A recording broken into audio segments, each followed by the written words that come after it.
어떤 교인이 물어봅니다. 교회 다니면 11조 바쳐야 되나요? 자기가 어떤 목사님께 듣기로는 11조는 복음 시대에 오신 예수님이 없앴다고 하시던데요? 하고 물어봅니다. 그분이 어떤 목사님에게 가르침을 받았는지 모르겠으나 그것은 틀린 것입니다. 그 목사님은 그 당시 그 시대의 환경과 역사를 이해하지 못하고 성경을 상고했기 때문에 11조에 대해서 그렇게 말씀하신 것입니다. 그 당시 예수님이 11조를 강요 안 하시고 제자들 또한 11조 얘기를 전혀 안 한 이유는 그 당시 율법과 복음이 맞물려 있던 시대였고, 그 당시 유대인이라면 누구든지 자기들의 조상 모세가 전해진 율법을 지켰기 때문에 굳이 11조 얘기를 할 필요가 없었다는 얘기입니다. 예를 들어 대한민국에 살면서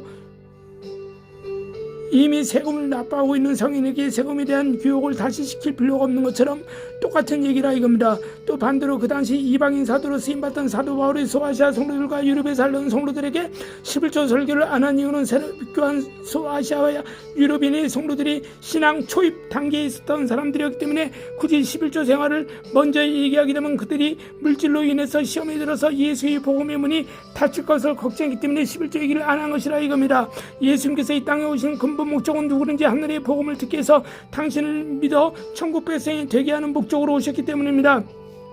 예수의 그러한 예수님의 의종을 잘 알고 있었던 제자들은 이방 종교들처럼 물질을 바치는 신앙을 가르치지 않고 오직 구원의 도리만 가르쳤다 이겁니다. 그래서 예수님께서는 또한 11조에 대해서 마태복음 5장과 23장 23절을 통해서 11조에 대해서 말씀하지 않습니까? 11조를 너희가 바치기 전에 너희는 먼저 복음인 의와 인과 신을 가르치라 하셨습니다. 즉 말씀과 예수와 성령을 먼저 가르치라 하셨다 이겁니다. 그렇다면 하나님께서 구원 얻은 성도들에게 11조를 바치면 영혼과 육체의 복을 주시겠다고 약속하셨는데 물질이 필요 없으신 예수님이 왜 어떤 이유에서 11조를 바치라 하셨습니까? 그것은 첫째로는 교회 공동체 안에서 섬기는 복음을 전하는 주의종들이 의식주를 해결해 주라.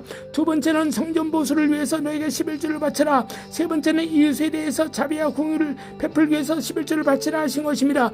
이와 같은 생각으로 자기 소득의 10분의 1을 하늘에 바치는 자에게는 말라기 3장 10절의 말씀에 축복을 주셨습니다. 그러므로 11조 생활은 선택사항이 아니라 누구든지 천국 들어갈 성도들이 의무사항이라 이것입니다. 11조 생활은 자기 영혼에 대한 약속된 하나님의 언약입니다.